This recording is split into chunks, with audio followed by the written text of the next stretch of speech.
How's it going, everybody? Welcome into the GG Sports Podcast. Today we got a special guest, SK of the Purple Code. Why don't you tell us a little bit about yourself? Before he jumps What's into up, that, guys? though, I want to thank everybody for watching the GG Sport podcast of the Minnesota Vikings. Hit that subscribe button, hit the bell, get notifications for more of our videos and all that good stuff.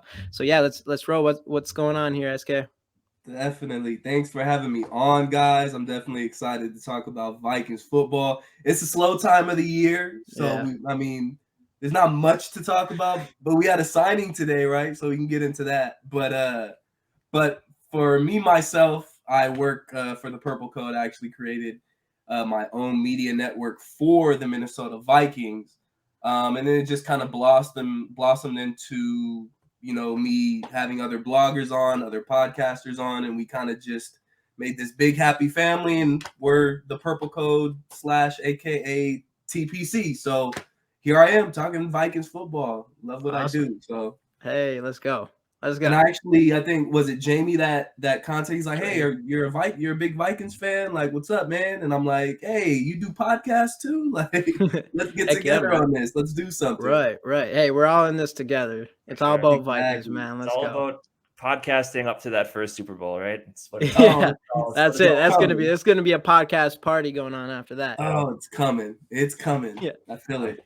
This is our year. This is our year. Yeah, the biggest thing about this year that we haven't had in the last, how many years has been here? 8 years is the unknown. The last few years, you kind of had an idea what the team was going to look like. You knew what the offense was going to look like, all that type of stuff. This is like the first year in a long time, and Spielman's been around since 2007. We got a new general manager. This is the first time in a long time. It's just a complete breath of fresh air, and you don't know the direction that this team is going to go. So let's start off with the general manager, SK. How did you feel about the Kwesi Adofo-Mensah hiring when you first heard about it? I'm going to be honest, just like everybody else should be honest. I had no idea who the dude was until I actually looked him up and seen his background and his resume. And even when I saw that, I was a little skeptical. I don't know, man. Like, he might be a little too young. I know the NFL is kind of taking this young route. I don't know, though. Does he have enough experience to come in and run this organization? And the longer I kind of sat back and I listened to his press conferences, I'm not going to get into the draft just yet because that was a roller coaster ride in itself. Right. But leading up to the draft, he said everything that a Minnesota Vikings fan wanted. He was perfect on the mic. So I had no complaints after we hired him. I said, you know what? What do we have to lose? I'm thinking we're going to be in a complete rebuild. Kirk Cousins may be traded. Now come to find out, we're rolling with the same people. We're going to add a couple pieces here and there, and we're rolling with the thing. So I like the hire. I do. And he's won me over since he's been hired. Because like I said, I didn't know who the guy was when we hired him. I just thought he was just some Smo Joe that bounced around through different teams with the 49ers and the Browns, and I think that might have been the only two organizations he was with, if I'm not mistaken. Yeah. I'm pretty sure. He's an analytics guy, so that's right. That's different too. So, but I like it. He's won me over. Yeah, analytics has really been a term that's popped up over the last few years in the NFL. It's definitely the way things are going. Kind of a new age type of mindset on things. So we've seen him make some calculated decisions. Some may call them calculated risks over the last, maybe at the end of last month, but. At the end of the day, though, I felt the same way. Jamie and I, we had no idea. You don't really know GMs, coaches. Yet you have an idea for it because you've seen what they've done in the league. But a new GM who's never had the job before, you don't know. It's some guy in a suit who's telling you what he's going to do, and it's just But I was pretty hyped for it. Like you said, the way he talks, he sounds obviously a very intelligent guy. He's analytics dude, smarter than I'll ever be. And you can tell he knows his stuff about football as well. So I was pretty happy with the hire as well when that went down. Yeah, I was as well. I think because it was kind of up between the analytics thing for me. I actually was kind of excited for it. I think right away some fans were kind of turned off by that idea a little bit, just because it was kind of between him and Ryan Poles, and then Poles picked Chicago, which thank God we missed a bullet there. But he was like the ex-player, so he kind of had came from that background, and then Kwesi was the guy with the analytics that came from Wall Street and stuff. And then the Wall Street, that just, I don't know, there's something about having a guy with that different type of mindset that intrigued me, especially since I know, and he's mentioned this, that's what one thing I love about Kwesi more than anything, I think, is that he talks about how important it is to get other people in the room and get their ideas all the way from the top of the organization all the way down to our players. That's like one thing that stood out completely different once we got Kwesi was now the players are involved and they're talking to the owners and like Ziggy and all those guys and giving ideas where, you know, it's one machine that's rolling together. So I really like that with Kwesi, but so having the way he thinks with the analytics and then having all these other kind of guys in the room with him to give him advice and to have all these different minds to come to one conclusion and making decisions as a whole. I think it's kind of cool, and they're not all same minded and stuff. So that's one thing that I was excited about him. And I think like what you said is he's conducted himself like fantastic. Like if this doesn't work out, he got us all. I mean, he's like a master of words. It's crazy. Kwesi. I mean, when he was up at his press conference, he starts talking about his mom. So right. he hits you with that relatable, like, okay, like he knows what he's doing. Yes, he made the fan base fall in love with him. And the thing is that we did a complete 180 from what we were before with Mike Zimmer and Rick Spielman. Like we have no idea what was going on under the covers there, and there's little stuff coming out here and there, and I'm sure there's so much more. But just the 180 we did was say, you know what? We're not gonna stay in this old school, hey, defensive minded first, which is cool. But the NFL nowadays, you want to have an offensive minded coach just because you see the cycle of offensive coordinators just coming in and out of this offense. I mean, since Kirk Cousins has been here, I think he's had 4 or 5 different offensive coordinators. Now, he's performed quite well, regardless of whether you're a Kirk Cousins fan or not. He's put up the numbers to say, you know, he's worked in the schemes that he's played in, whether it be DeFilippo, which was a hot mess, then not Shanahan, Pat Shurmur, Kubiak. Yeah, Kubiak was after Kubiak, the Kubiak time, whether it be the father or the son, played really, really well. So I just think bringing in an offensive-minded head coach and then bringing in that fresh GM that's analytic-driven is a breath of, just like Adam Thielen said, it's a breath of fresh air. And it's like, it's needed, though. We've never had that type of feel before where the guys are loose. They're having fun at practice. Like, it's different. I like it. And Kwesi, I've noticed he's much more of an open book than Spielman was. Spielman, as they always said a lot of stuff without saying anything. Where Kwesi, he's actually opened up a lot about, you know, the Vikings on their actual YouTube channel, they did this really cool thing where they kind of gave you an inside look at the draft process. Yeah, and you get to see from a different perspective, and that never would have happened with Spielman and Zimmer. And you get to see from this perspective how those conversations went leading up to those picks. And one of the coolest things ever, like, you know, Kwesi, he knows, he's sitting there, he's like, imagine they make this trade and then I trade again. And basically, like, they're gonna be like, yeah, man, I trusted you with this, man. I trusted you guys. So like, he understands it. He's open. And then Jamie, I know one of our episodes, I'm cool and collected. Like, yeah, I know exactly. Then Jamie, it's definitely relatable for us. Yeah, he's just like the cool guy, man. Like, it's hard not to like him. Right, exactly. But the thing is, with Rick Spielman, I think Rick Spielman gets a bad rep. I really do. I mean, this team that we love, right? We love Adam Thielen. We love Justin Jefferson. We love Dalvin Cook. We love Danielle Hunter. You know, we love all these guys on our team. But those same people that love all these players that we drafted and that we feel we have a team that could be a contender just under the right leadership, Rick Spielman drafted all those guys. So all this hate that Rick Spielman gets, it's like, look, he's drafted the team that you guys have fallen in love with, that you feel is an actual contender. So he's put together really good teams. He just didn't have the proper leadership and the right communication with Zimmer, because as we all know, they weren't on the same page. No, definitely not. Definitely. And that brings us. I was just gonna say, I agree. I liked Rick Spielman as a GM for the most part. I mean, I think I like that he traded a lot. So when we going into this draft, and a lot of, you know, we'll dive deeper into the draft thing in a bit here, but like with him trading and stuff and people comparing him to Spielman and looking at it as a negative thing, I didn't really feel that way. I kind of liked what Spielman would do. I think what I do like about Kwesi, try not to go too far into the draft, but what I did like about it is that he wasn't afraid to also trade back up. That was the thing with Spielman, that it was kind of always trading back, getting more picks. And don't get me wrong, I mean, Spielman found some diamond in the roughs. There's no question about it, especially at defensive end with Danielle Hunter and Everson Griffin. I mean, Eric Hendricks, Harrison Smith at the end of that first round. There's all, we can go on and on and on about it. You know, he missed, maybe could have been a little bit better in the first round on some of the picks, but other than that, like, I think he did a pretty good job. And I just, you know, the miscommunication with him and Zimmer, you know, they kind of both dug their own holes as far as that goes. But what were you going to say, Casey?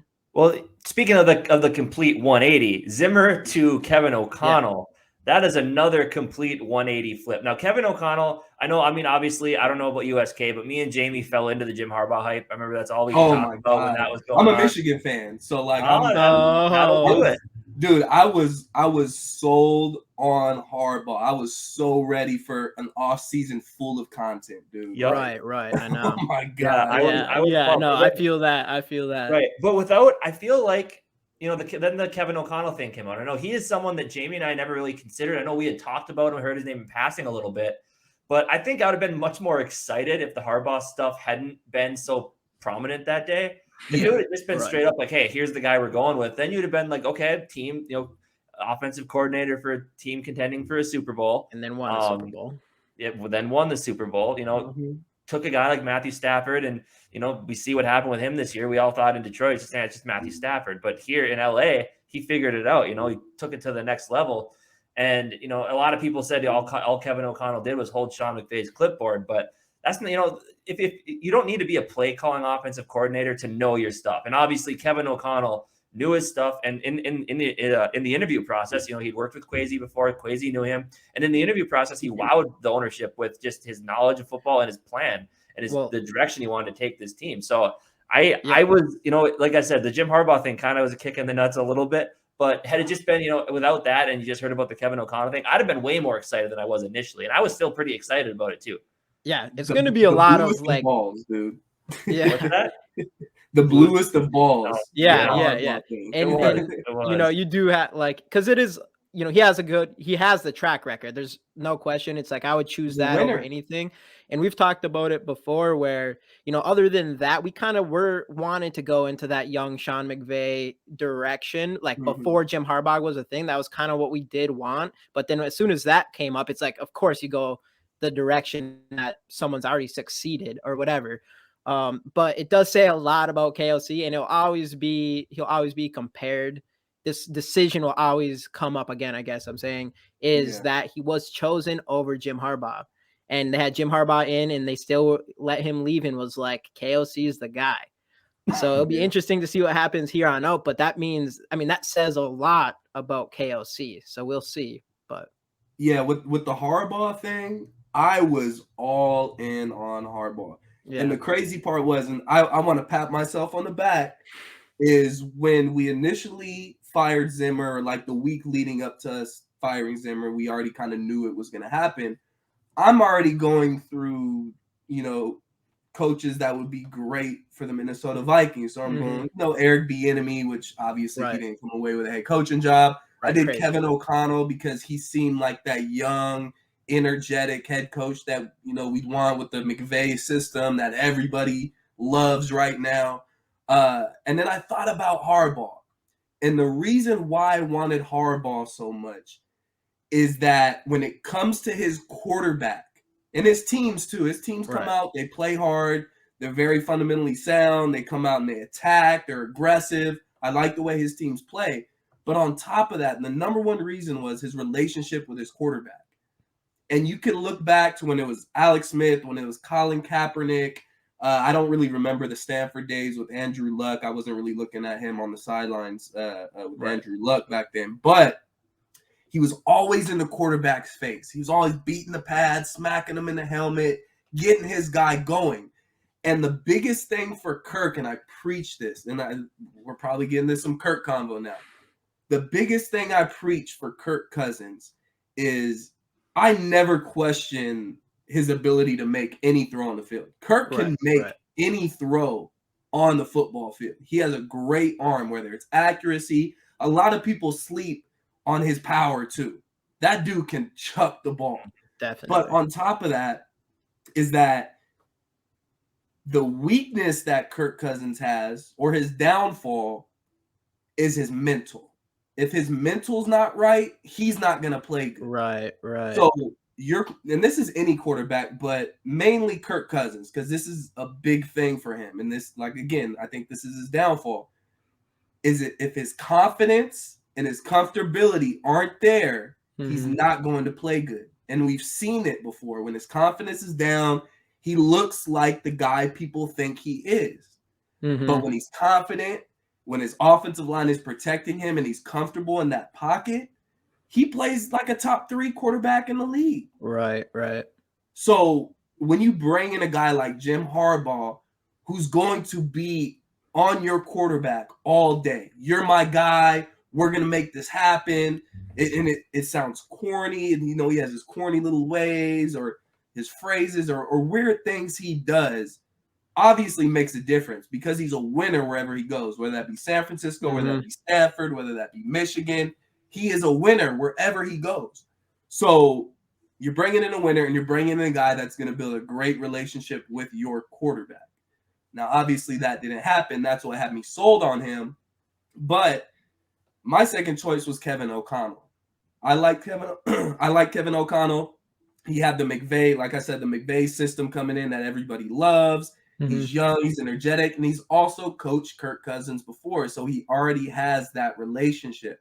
So you don't have to necessarily, he's coming in, he's got to build this personal relationship with his quarterback, and he's got to learn this from him and that from him. He already knows. He already knows how Kirk Cousins works. He already knows his work ethic. So he knows where his strong suits are, where his weaknesses are. How can I use Kirk to his best ability?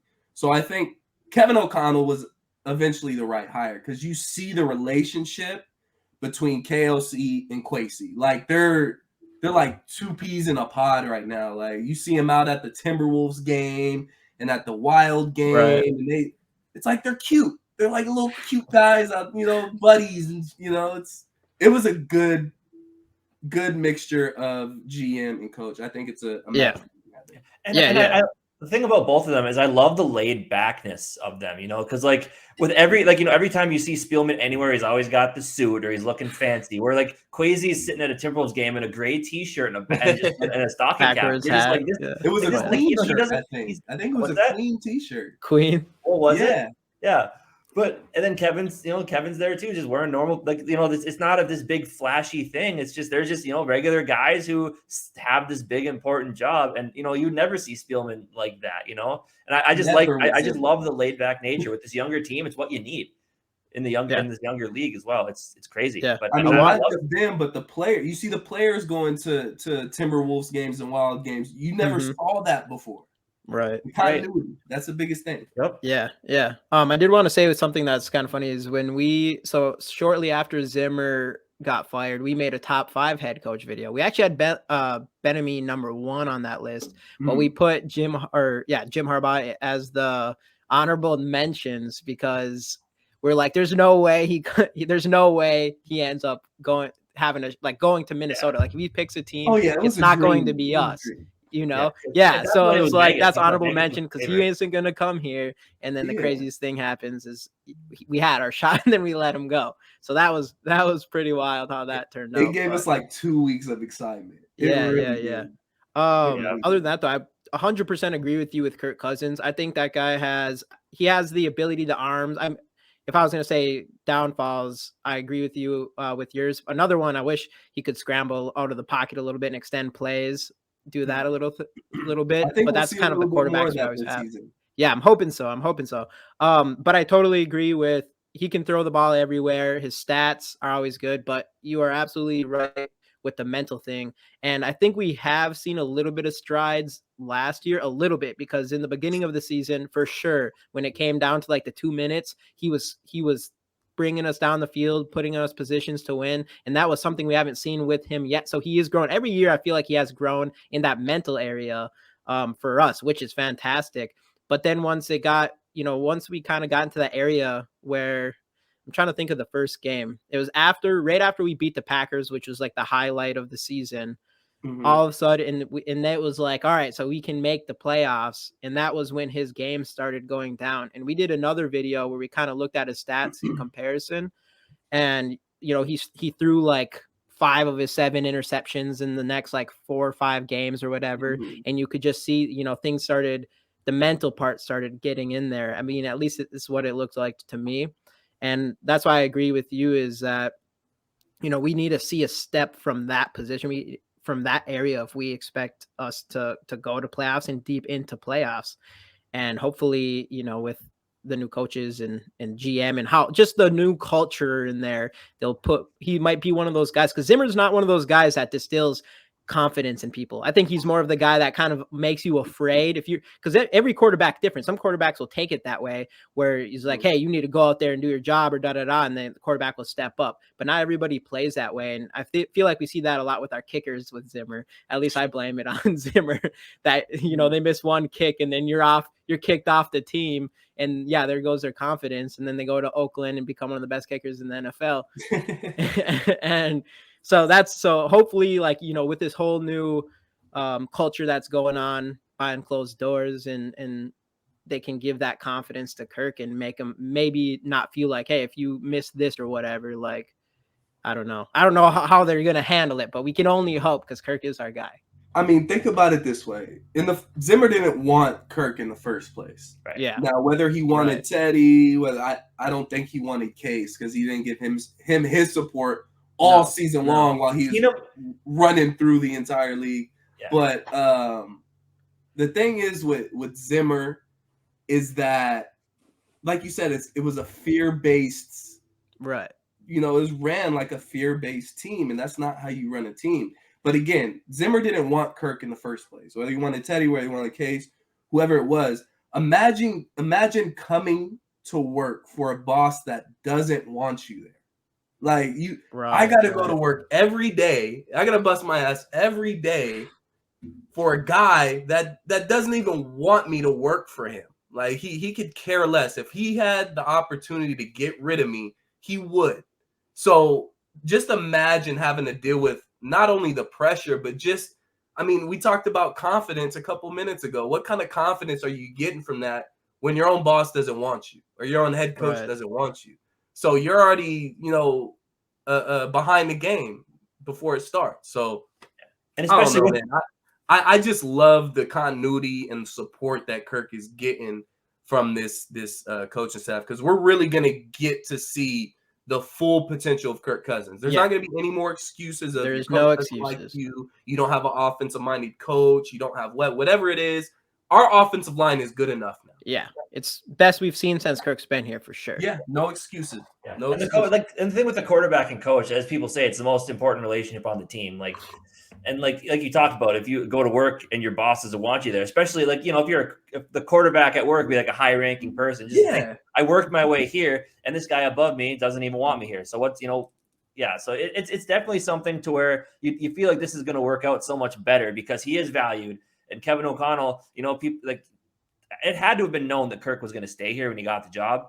I think he came into it and said, I'm fine with, I want Kirk Cousins here. I know what he can do, and we'll make it work. So it'll be interesting. And it's going to be a big deciding factor in how this team does. But, the big thing with the culture, I kind of want to get into that a little bit, as you talked about. It definitely does seem like, like you said, players are going out Timberwolves games.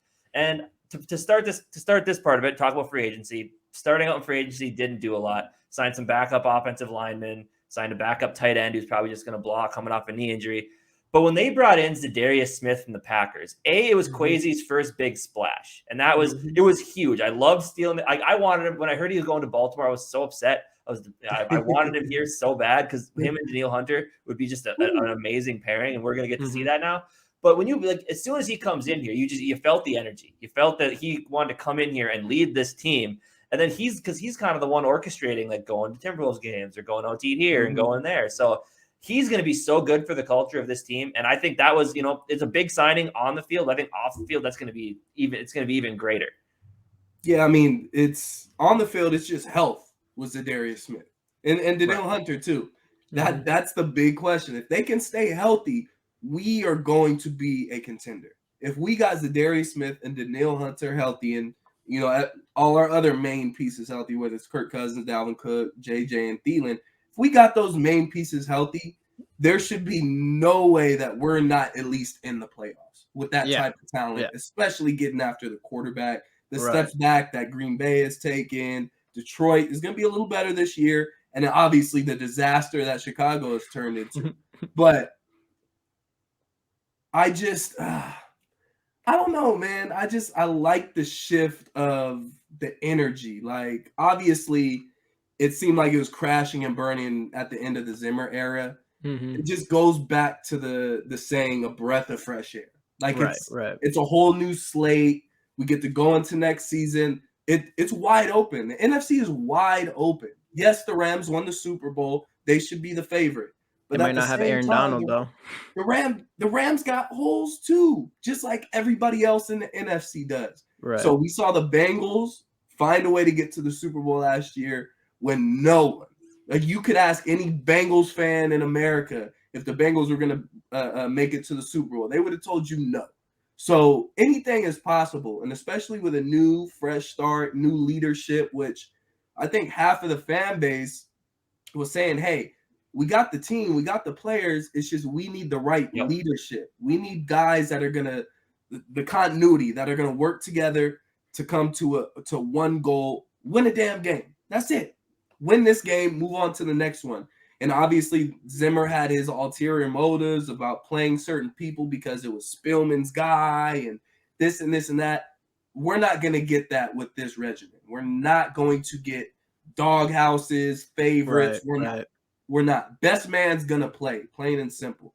Right. So just the culture shift, again, it's a breath of fresh air. You got to love it. You got some new, fresh minds coming in. What everybody wants in the NFL to lead their team. We don't have an old school mind, defensive-minded guy, or, somebody running the Kubiak offense. Clint Kubiak was a disaster last year. I couldn't stand the dude. But, again, breath of fresh air. You got to love the change up, especially the 180 we did. Yeah. Amen. Yeah, I agree. So I say so. Yeah, the fresh of breath there is absolutely awesome. Zadarius Smith signing, and like that was everything we needed. And Harrison Phillips, I forgot about him. Harrison Phillips. I like him a lot too because he's another guy who's came, and he's the one that you're seeing at these Timberwolf games and with all our other teams. So he came here in Minnesota and he's like jumped right in with everybody. So I'm really liking that signing too. And who was other ones? We had Sullivan, so we're hitting the pack. It's always funny. Yeah, we re-signed Patrick Peterson, Peterson, that was big, important. Jordan Hicks was there. What's that? Jordan Hicks. Yep. Jordan Hicks is a sneaky pickup that a lot of people are forgetting about too. Yes. I'm not sure of his exact stats, but there's only been 2 linebackers in the league that have over 100 tackles over the past 3 seasons, I believe. And that's Eric Kendricks and Jordan Hicks. We got both of them. Nice. So that is a sneaky pick. He's a starter. Right. I know we drafted, was it Asamoah? Yep. I don't know if I'm pronouncing it right. But he's not going to be starting over Jordan Hicks. Jordan Hicks is going to be a factor in this defense. So that's a sneaky pickup that a lot of people forgot about. Yeah. And let's not forget about Chris Reed, guard from the Colts. And then we grabbed another Jesse Davis. Yeah, Jesse Davis from Miami. Yes, I mean that's the thing that's been really nice about Kwesi, I think, for the free agency and the draft is he really went after positions of need.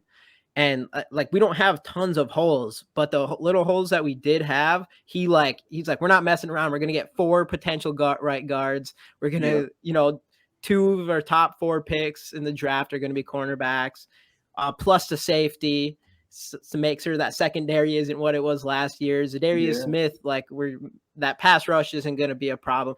So that's something that I liked a lot. One position that I would say some people would say, or a lot of fans would say, is a position of need still, and that's at the center position.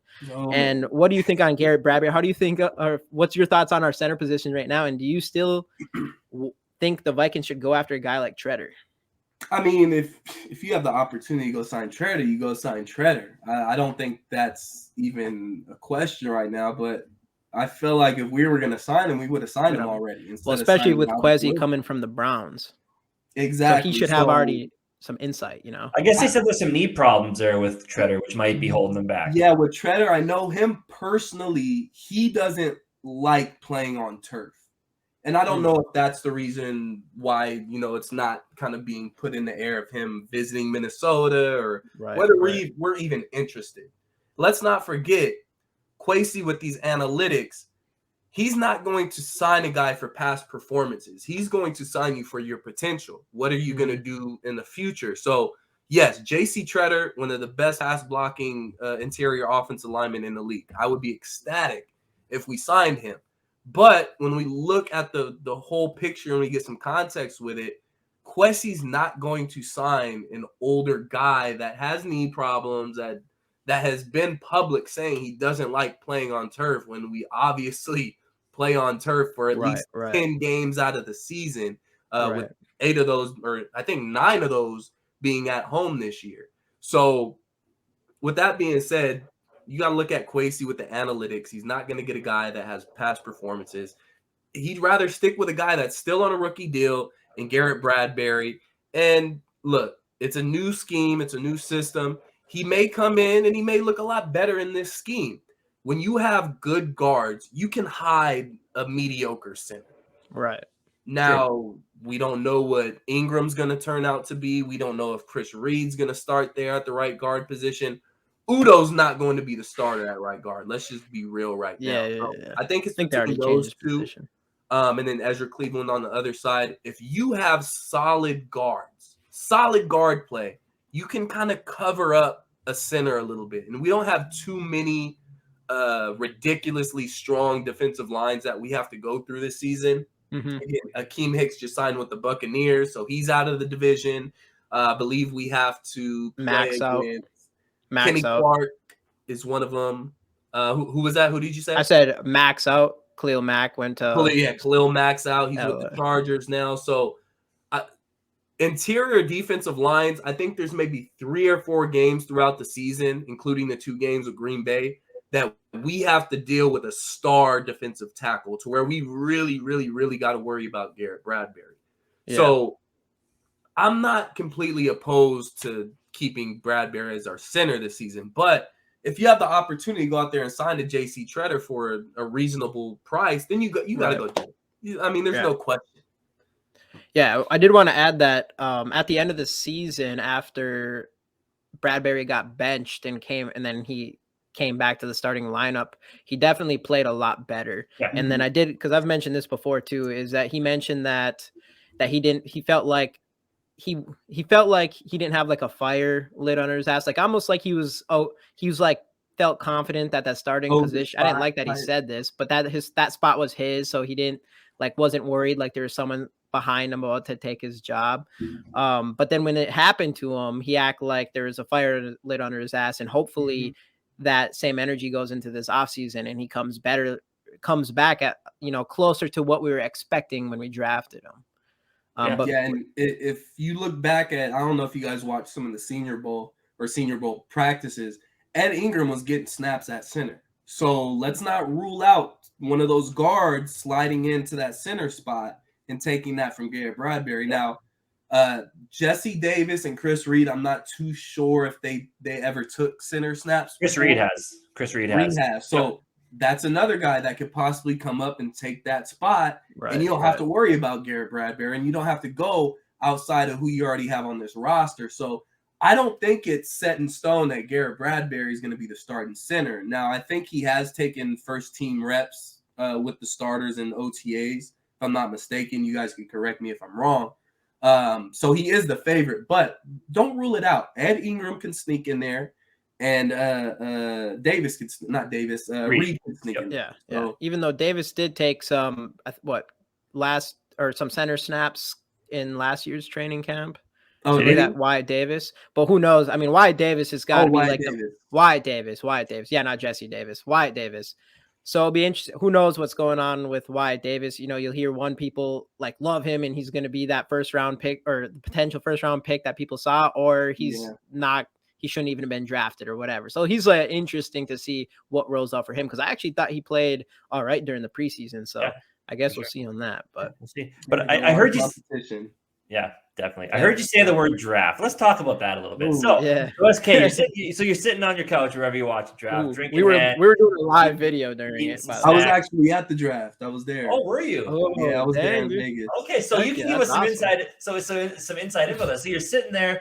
The news pops up that the Minnesota Vikings have traded with the Detroit Lions, traded back to 32, gave up 12, and gave up, what was it?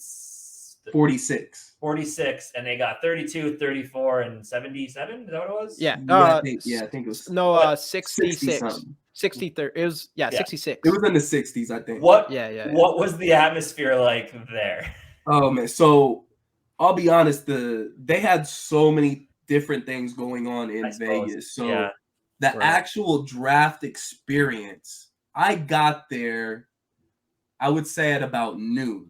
And the draft doesn't start till 5 p.m. Pacific time. So I got there at noon thinking, okay, I'm going to get in there. I'm going to get up to the front, right there, center stage, perfect view. I get there and it is packed. Literally, I couldn't see the stage. There was really no point of staying inside this draft experience. So I said, you know what, let me just go find somewhere to where I have a great, setup, which it's Vegas. So there's going to be plenty of places that have that setup. Right. So ESPN had some bash at the splash thing. And it was a big pool party and they had big, projectors all over the place showing the draft. So I'm sitting there in front of this big screen, and obviously, we got the 12th pick. It's kind of exciting. Hey, we got a top 15 pick. We could possibly, we got this guy possibly sliding to us, that guy possibly sliding to us. So obviously building up to it, the top 2 corners came off the board. We obviously weren't going to take a corner outside of those 2 guys that high. So I figured, all right, we may go safety here because you saw Hamilton starting to drop. So I thought, okay, Hamilton's just going to fall right into our laps. Just take Hamilton. I'll be completely fine if we take Hamilton. He can learn under Harrison Smith. They're both Notre Dame guys. They'll have that connection. Cool, perfect setup, perfect, passing of the torch from Harrison Smith. And then I saw the trade. And I saw that we traded back 20 spots. Now, the details don't come out for about 5-10 minutes of what you got in return. Right. So I'm thinking, all right, so we gave up 12 and we obviously picked up their first round, pick, which was 32. And then obviously, some more picks. But I'm thinking, we moved back 20 spots. We got a first round pick back. We got the Detroit Lions 2023 first round pick. Right. So I'm going crazy. I'm running through this pool party. Yeah, we got the Lions first round pick next year. We're going to be set up if we want a quarterback, if we want to trade for this person, that person. Let's go. And then the details came out and we got 32 back, 34 back, which if it stopped there and we gave up 12 for 32 and 34, I'm good. I'm good with that trade. That's a solid trade. I feel like it's even. We may have won a little bit on that trade, but giving up 46 is where I had an issue. Now, if it eventually all worked out because I like the players that we came away with. I think we addressed a lot of needs, and we came away with some players that are going to make a difference on this team. But when it was going through the process, I'm like, what are we thinking? And we've been sitting at this pool draft party for hours now, and I'm like, I gotta wait 20 more picks for my team to pick. Are you kidding me? And we almost traded out of the first round too. It was the crazy part. So I'd have been pissed. But no, I was mad. I mean, we drafted Lewisine. It was cool. I like Lewisine. I remember watching him at Georgia in the national championship game throughout the season. I love the way he plays. But I was still upset we didn't get a first round pick back from not just another team, a divisional foe. We let them move up 20 spots in the first round. And you didn't get a first-round pick back. I mean, the 32nd pick, it's a first-round pick, but it's not really a first-round pick. It's an early second-round pick in a sense. Right. Obviously, you get that fifth-year option when you do use that first-round pick on somebody, but at the same time, it's a late first-round pick. 32nd pick is a whole lot different than the 12th pick. The talent level drops off tremendously in most drafts from 12 to 32. Yeah. So I was upset, but when you go into the second day, and I think we traded back again with the Packers, which like blew my mind. Like, okay, the Lions are one thing. You trade with the Lions, that's one thing. But I already feel like I got fleeced by the Lions. Now I'm getting fleeced by the Packers. Like, are you kidding me right now? So that's when I started questioning Kwesi. Like, all right, dude. But like, what's going on here, man? But you see, we eventually come away with Andrew Booth Jr., who I was mocking to us in the first round after trading down from like 12 to around 20. I'm thinking we'll get Andrew Booth Jr. Cool. So we ended up getting him in the second round. We get a guy in Ed Ingram, which, you know, you can sit here and talk about his off-field issues or whatever he had. Right. Hey, what he did on the football field, that could be our starting right guard.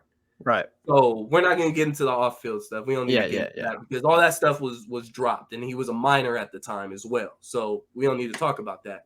And then you get a guy like Asamoah, which I didn't know who he was. I don't think anybody really knew who he was. I liked him.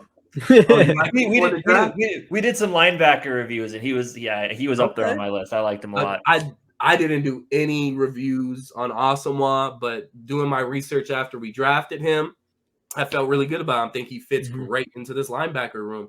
Yeah. Speedy, smaller guy, speedy, active, just like Eric Kendricks. That was his knock coming into the league.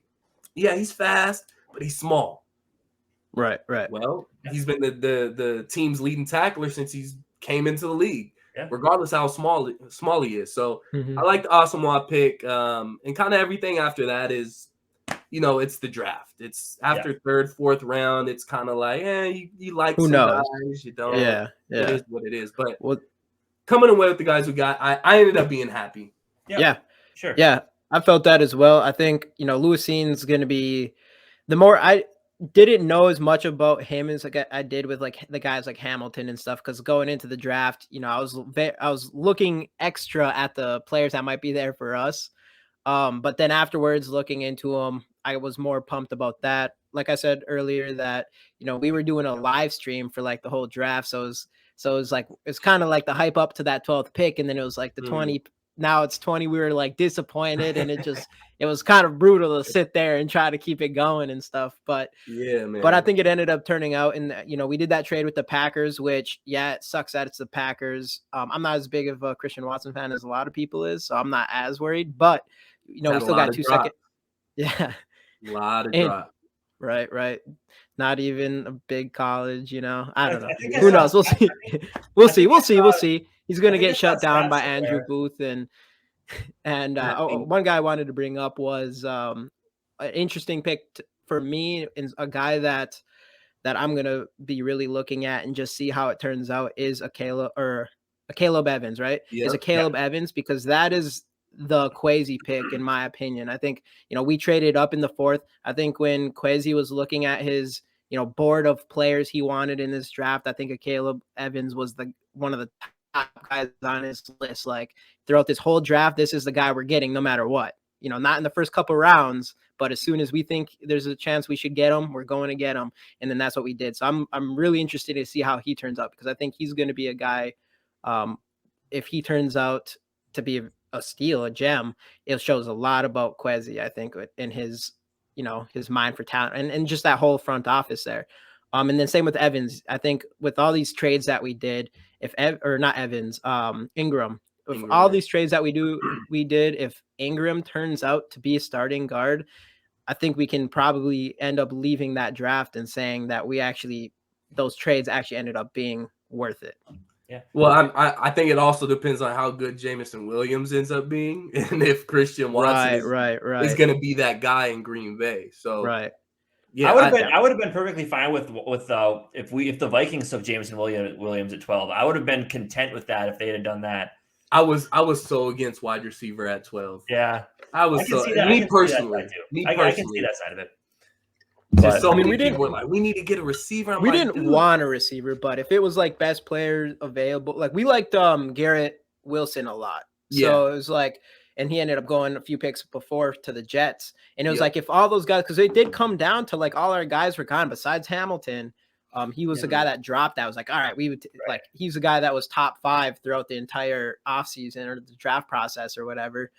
Other than that, like all the other guys that we liked, like obviously Singletary, and we knew that Sauce wasn't going to drop to us after the draft and stuff like that. But it was like we dream. yeah, exactly. So That when would've it came been down lovely. to us, it was like Hamilton, Jordan Davis, and stuff like that. So if it was like if Garrett Wilson was there, I'd be like, I think he might be the best player available. And then that's the case, I would have been like okay with it. But I knew cornerback cornerback is what I wanted. So because we need it so bad. You know, I love Dantzler actually, and getting Patrick Peterson again is big, but like barely any depth behind them. And now we have Andrew Booth and Evans. So hopefully he turns out too. And then Andrew Booth is going to be, he just has that knack for interceptions and stuff. Like his one-handed catch, crazy. That's one thing with what got me excited about these picks is not necessarily just the play on the field, but seeing an Andrew Booth, they bring it energy. Like we've had a really good defense for years now. We've had plenty of talent on the defensive side of the ball, but we've never really had a guy, maybe outside of Everson Griffin, that has some attitude. That's gonna speak up. That's gonna talk shit. that just has an attitude that your defense just kind of absorbs, and they all kind of take on that certain attitude. Right. And Andrew Booth and Lewis Seen got that attitude. Now, Seen's not much of a talker. He talks with his pads as we've seen. Yeah. He'll say the right words like I want to stack bodies. That's all he's got to say, and it's just like, damn, dude. Short and sweet, baby. That's all that matters. And I mean, that's all you got to say, you know. But Andrew, when you actually listen to him talk, Andrew Booth has that attitude, that ego, and a lot of people take like ego as a bad thing. But when you're in professional sports, regardless of the sport, you got to have the attitude like, I'm the baddest MFer in here. Like nobody's going to, whether you are or not, you got to go into every game, every snap saying, I'm going to beat the hell out of the dude in front of me. I don't give a damn. And that's the attitude that Andrew Booth has. His issue is that he's never really been fully healthy. So that's another guy to where if he can stay healthy, we got a number 1 corner for the future. That will be our number 1 corner. So love those picks. Going to the guy that you brought up earlier, Caleb Evans, Kwesi said he was like sitting in a dark room, like watching this guy's film. Like this was the guy of his draft. Like this is going to be my guy. Outside of the guy he drafted, Asamoah from, what was he, Haiti or something. I think that was like a special pick for him because you know, they spoke the same language or something like that. Come from same background or something. Yeah, same background, all that type of stuff. But a Caleb Evans, that's a wild card pick right there, because if Booth can stay healthy, I believe in his play. I think we all believe in his play here. Right. If he can just stay healthy and a Caleb Evans turns into a decent corner just for depth, we're in great shape, because we got Cameron Dantzler going into the next year of his progression with a whole new different coaching staff. He's going to feel good about himself. So I like the direction of this secondary. Yeah, that, and then, you know, we can't Lewis Seen and Harrison Smith, but then we also have Bynum in there too. And I mean, now our safeties are looking stacked and with just potential. Like the potential is oozing out of that secondary now. And it's crazy to see that from going into the offseason. So I'm feeling really good about that secondary. And that's what we needed to figure out so bad, especially going into the draft. And that's what Kwesi did. And that's why I'm super pumped about that.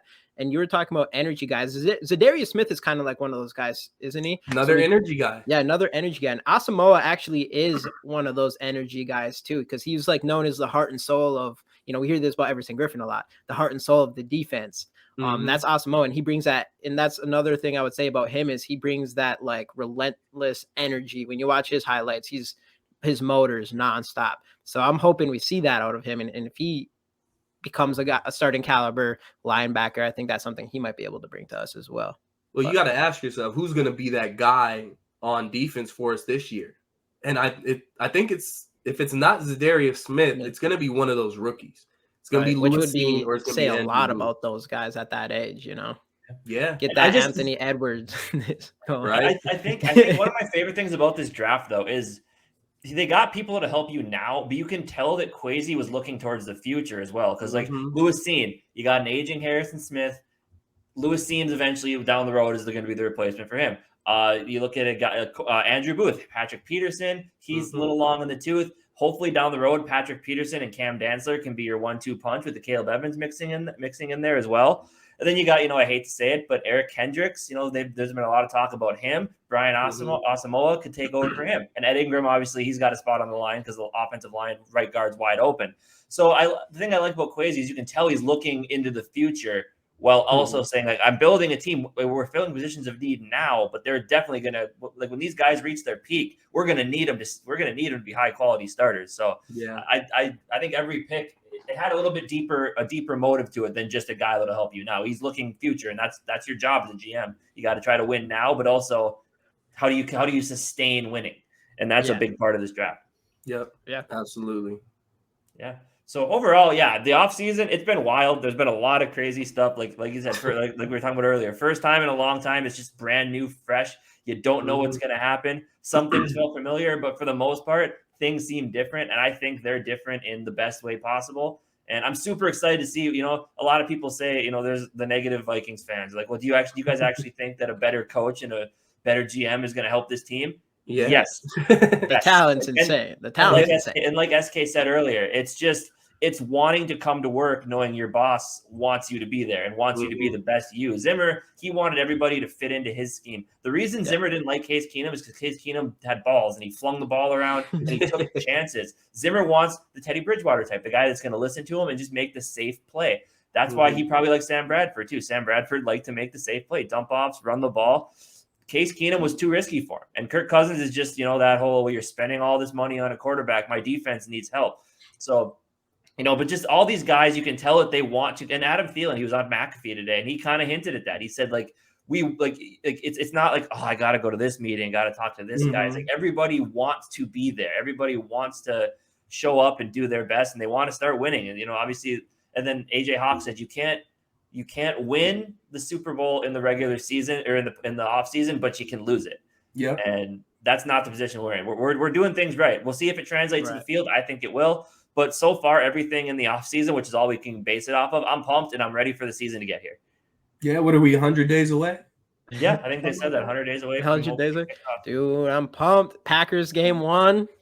I'll be there. Yeah. I'll be there. I think I saw it on your Twitter, actually. Yeah, nice. I wish. I will be there. It'll be my first Packers game, my first season opener. So, yeah, I'm ready. I can't wait for that. I think we got a good chance against the Packers. I think we do. You got people are. I think the Packers losing Devonta Adams is a bigger deal than what other people think. Yeah. At least that's what I'm hoping for.